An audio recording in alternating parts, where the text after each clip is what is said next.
Bonjour très chers investisseurs et futurs millionnaires, c'est Franck et j'ai le plaisir et la chance de vous retrouver aujourd'hui dans un magnifique endroit comme vous le voyez. On est aujourd'hui en Suisse à côté de Lucerne, au bord du lac de Lucerne finalement, en pleine randonnée, et cet endroit m'a inspiré cette vidéo finalement parce que voilà, on est en pleine randonnée, on est sorti un petit peu des sentiers battus. Et justement, on tombe sur des magnifiques panoramas, de magnifiques vues comme celle-ci. Et finalement, en immobilier, c'est un petit peu pareil, puisque c'est souvent en sortant un petit peu des sentiers battus que vous allez justement trouver votre bonne affaire également. Je pense notamment à la technique habituelle qui est le bon coin. Voilà. 95% des annonces sont sur le bon coin, c'est vrai, mais c'est aussi là que se trouvent 95% des concurrents potentiels, que ce soit les primo-accédants, les gens qui veulent acheter leur résidence principale ou aussi les autres investisseurs. Donc forcément, la négociation va être beaucoup plus dure, beaucoup plus rude sur des sites comme le bon coin. Et c'est justement en sortant un petit peu des sentiers battus, en allant vers d'autres techniques, d'autres méthodes, que vous arriverez plus facilement à trouver des bonnes affaires et mieux à négocier et donc à créer d'autres bonnes affaires. Donc dans cette vidéo, on va voir 3 méthodes, 3 autres techniques que le bon coin pour trouver vos bonnes affaires. Donc avant de commencer, vous connaissez la chanson, je vous invite à vous abonner à la chaîne YouTube en cliquant sur le bouton sous la vidéo. Ça vous permettra de rejoindre déjà des milliers d'investisseurs sur cette chaîne YouTube et elle continue à grandir grâce à vous et je vous en remercie. Donc voilà, comme promis, je vais vous présenter 3 méthodes, 3 techniques un petit peu hors du commun pour trouver des bonnes affaires. Donc finalement, la première technique, la première méthode, ça va être tout simplement d'aller voir sur d'autres sites. Vous allez me dire, ok Franck, ça on aurait pu s'en douter, mais voilà, je ne vous dis pas d'aller juste sur SeLoger, Logikimo, voilà les sites les plus connus. Donc je vous mettrai quelques liens dans la description de la vidéo, mais donc on a notamment SeLoger, Logikimo, PAP, particulier entre particuliers. Donc voilà, c'est d'autres sites beaucoup moins actifs, mais il faut y aller tout de même. Il faut y aller. Alors, vous savez qu'il faut mettre en place une routine sur le bon coin, regarder très souvent. C'est vrai que sur ces sites-là, il y aura, comment dire, vous aurez beaucoup moins d'annonces qui paraîtront et donc vous aurez besoin d'y aller beaucoup moins souvent.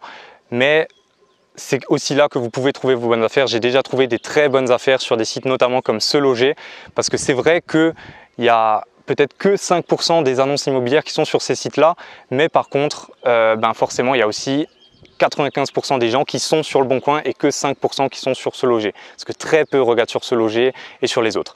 Mais ça ne s'arrête pas là, parce qu'il y a également d'autres sites, je pense notamment à Annonce Jaune. Donc Annonce Jaune, finalement, c'est le site de la Renaissance. C'est un site qui recense, disons, il y a beaucoup de personnes âgées et de gens qui veulent faire à la vieille méthode, qui vont sur ce site-là.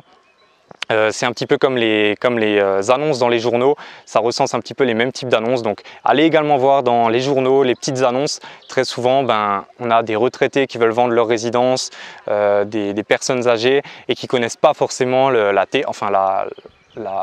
nouveauté finalement de Le Bon Coin, etc., de Internet. Donc là, vous pourrez trouver des bonnes affaires. Mais on ne s'arrête pas là, puisqu'il y a des sites également. Je pense notamment au site des notaires par exemple, ou tout simplement chez votre notaire principalement, puisque votre notaire finalement c'est lui qui s'occupe de tout ce qui est donation, héritage, divorce, etc. Et comme vous le savez, c'est dans ces cas-là souvent qu'on peut réaliser de très bonnes affaires.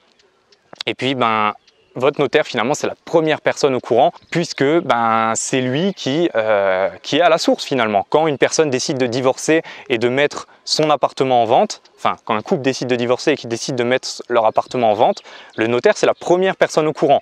Et donc si vous arrivez à faire comprendre à votre notaire que vous êtes investisseur, que vous recherchez des bonnes affaires, lui il pourra finalement arranger le couple qui divorce et vous en même temps en vous passant un simple coup de fil, en vous disant voilà écoutez, il y a monsieur et madame machin qui veulent vendre, ils sont en train de divorcer, vous êtes le premier au courant, est-ce que vous voulez faire une offre? Et très souvent, il faudra être assez réactif, mais c'est là que vous pourrez faire de bonnes affaires. Je pense aussi à tout ce qui est site de mandataires judiciaires finalement.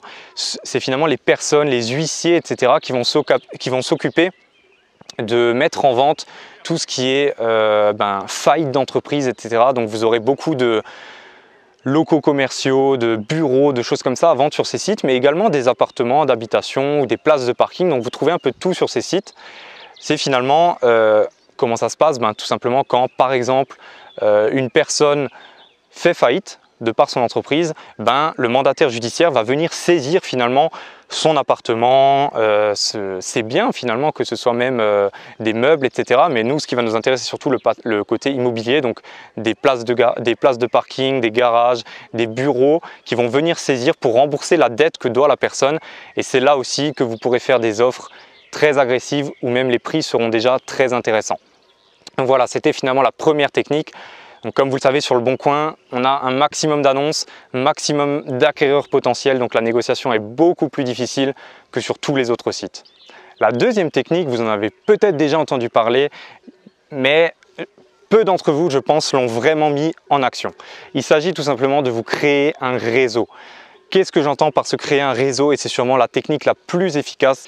Il s'agit tout simplement de faire travailler des personnes pour vous. C'est-à-dire, je pense notamment, comme je vous l'ai dit avant, aux notaires, à peut-être des mandataires judiciaires qui vous contacteront lors de bonnes affaires potentielles, mais également tout simplement, et c'est vraiment là qui aura votre plus gros réseau, tout ce qui est finalement chasseur immobilier, tout ce qui est revendeur de biens à titre privé, donc ceux qui font de l'achat-revente, et surtout les agents immobiliers. C'est eux surtout où il faut vraiment sympathiser avec eux. Donc finalement, comment on fait? Voilà, tout simplement.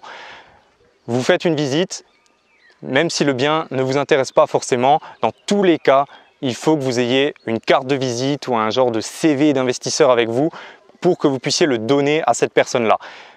Sur cette carte, il y aura écrit quoi? Tout simplement, il y aura une petite photo de vous avec votre nom et vos coordonnées, ainsi que vos différents critères de recherche.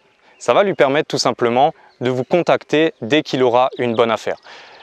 Pour l'agent immobilier, finalement, c'est quoi son but? Le but, c'est de vendre. Si l'agent immobilier peut s'éviter tout ce qui est pub, parce que finalement, le fait de mettre une annonce sur un site, etc., ça lui coûte de l'argent en tant que professionnel. Donc, s'il peut s'éviter des frais de pub, du temps, de contacter je ne sais pas combien de personnes, s'il sait qu'à vous, c'est un bien qui peut coller et qui peut vous le vendre, il lui suffira finalement de prendre son téléphone, vous passez un coup de fil, vous allez sur place et si ça correspond, vous êtes la seule personne ou presque la seule sur le bien en question et donc beaucoup plus de force de négociation et de chances de réaliser cette bonne affaire. Et c'est pareil avec tout ce qui est notaire, mandataire judiciaire et chasseur de biens, etc. Donc voilà, c'était finalement la deuxième technique. Soyez vraiment sympathique tout simplement avec tout le monde. Laissez des bonnes impressions, comme en rénovation, créez le coup de cœur auprès de la personne pour qu'elle se souvienne de vous et que le jour où vous avez vraiment quelque chose qui tombe, qu'elle puisse tout simplement revenir vers vous pour vous en parler. Troisième technique, et celle-ci, elle est vraiment un petit peu hors du commun. C'est quelque chose où, on va dire, vous allez vraiment dans le black market, c'est-à-dire que vous êtes vraiment seul sur le marché puisqu'on va s'intéresser tout simplement à des biens qui ne sont même pas en vente. Alors, comment on fait ça finalement? C'est simple. Il faut que vous pensiez en mode immobilier. C'est-à-dire, vous marchez dans la rue, au lieu de marcher tête baissée, de regarder vos pieds, levez un peu les yeux, regardez en l'air. Où est-ce qu'il y a des biens potentiellement intéressants? Qu'est-ce que j'appelle des biens potentiellement intéressants? C'est surtout des biens qui ne sont plus habités ou complètement abandonnés. Donc, premièrement, ça va nous permettre d'avoir des travaux. Et finalement, comment on repère ces biens-là? Ça peut être tout simplement des biens où il y a les volets fermés, une façade qui est vraiment à rafraîchir, qu'on voit que ce n'est pas entretenu, il y a des mauvaises herbes, etc. Un bon indicateur également, c'est les pigeons. Si vous voyez des pigeons finalement sur les rebords de fenêtres et tout, c'est un signe finalement que l'appartement en question ou même tout l'immeuble n'est plus habité. Donc je pense notamment à des vieilles bâtisses, des granges, des immeubles, des choses comme ça. C'est là vraiment que vous pouvez trouver des biens intéressants. Donc finalement, la prochaine étape, ça va être quoi? Ça va être de trouver le propriétaire finalement de ce bien-là. Donc comment on fonctionne? Tout simplement, on reprend l'adresse. Donc le numéro, le nom de la rue et puis la ville dans laquelle vous vous trouvez. La prochaine étape sera d'aller sur le site du cadastre. Alors, il y a deux possibilités. Donc déjà, vous pouvez aller sur le site du cadastre. Il me semble, je vous mettrai le lien dans la description, c'est cadastre.gouv.fr, quelque chose comme ça. Vous rentrez l'adresse et finalement ça vous sortira un numéro de parcelle. Donc vous aurez déjà le numéro de parcelle, celui-là vous le notez, ça ressemble à quelque chose comme AK58 ou AP57, quelque chose comme ça, c'est des chiffres comme ça. Donc ça c'est votre numéro de parcelle. Avec ça, vous avez deux solutions. Soit vous prenez votre téléphone, mais très souvent, ils ne veulent pas vous donner ces informations-là par téléphone. Donc finalement, il faudra vous rendre dans la mairie ou le centre des impôts de votre ville. C'est là que se trouve le service cadastre. Donc ça dépend, c'est soit en mairie, soit dans le centre des impôts. Et donc vous irez tout simplement là-bas, vous communiquerez l'adresse et puis le numéro de parcelle et ils pourront vous donner toutes, alors souvent c'est assez limité, mais très souvent ils pourront vous donner au moins le nom du propriétaire. Donc ça sera le nom du propriétaire, parfois ils auront même son numéro de téléphone, mais sinon voilà, la recherche continue, on joue à Sherlock Holmes. Vous avez le nom du propriétaire, donc après passe jaune, Facebook, Instagram, Twitter, vous essayez de trouver cette personne. Et puis comment vous faites? Si vous avez son numéro de téléphone, n'hésitez pas peut-être à lui envoyer, à lui passer un petit coup de fil tout simplement, ou alors faites-lui une lettre tout simplement. Alors je ne vous cache pas que très souvent malheureusement, quand vous envoyez une lettre ou que vous appelez, vous aurez souvent une réponse négative ou alors pas de réponse du tout dans le cas d'une lettre, parfois, ça m'est déjà arrivé. Mais pour peut-être on va dire les quelques fois où vraiment vous aurez une réponse, ça sera vraiment très qualifié parce que là, vous avez éliminé, vous êtes vraiment dans le black market, vous avez éliminé 100% de la concurrence puisque le bien de base n'est même pas à vendre. Vous êtes la seule personne sur le coup et c'est là que vraiment peuvent se faire des très bonnes affaires parce que peut-être, imaginez le meilleur des scénarios, vous appelez la personne, c'est peut-être une vieille maison abandonnée d'une tante qui est décédée, peut-être qu'elle a complètement été oubliée cette maison et que c'est presque, enfin vous rendez presque un service à la personne puisque vous lui aidez à vous débarrasser de cette vieille bâtisse et peut-être que voilà, il n'avait même pas conscience qu'il pouvait le mettre en vente vu l'état ou vu la situation. Il n'a pas le temps de s'en occuper, pas le temps de faire des travaux, pas l'argent pour refaire des travaux. Vous vous débarrassez pour lui finalement de ce bien et peut-être qu'il peut vous le vendre pour rien du tout. Donc voilà, c'était finalement les 3 techniques pour sortir des sentiers battus et ne pas rester focus toujours sur le bon coin. Alors je ne dis pas que sur le bon coin on ne peut pas trouver de bonnes affaires, au contraire la plupart des affaires que j'ai trouvées sont quand même sur le bon coin, mais j'ai également trouvé des affaires par rapport à mon réseau, par rapport à ces différentes techniques que je vous ai données. Donc voilà, n'hésitez pas à appliquer ça. Donc là encore, je vous le dis en vidéo, c'est bien beau de l'entendre, mais derrière, il faut l'implémenter, il faut mettre en action. Donc la prochaine fois, quand vous prendrez votre voiture ou vous baladerez dans la rue, levez un petit peu les yeux, regardez où est-ce qu'il peut y avoir des biens potentiellement intéressants. Quand vous ferez des visites, n'oubliez pas d'emmener avec vous votre CV d'investisseur, votre carte de visite et puis sortez un petit peu de Le Bon Coin, de Se Loger, allez sur d'autres sites, les mandataires judiciaires, les notaires, etc. Donc voilà, si cette vidéo vous a plu, je vous invite à mettre un petit pouce j'aime. N'oubliez pas de vous abonner comme dit. Et si maintenant vous avez envie d'aller un petit peu plus loin, je vous invite à regarder dans la description de la vidéo. Vous y trouverez un lien pour vous inscrire à un webinar que j'organise.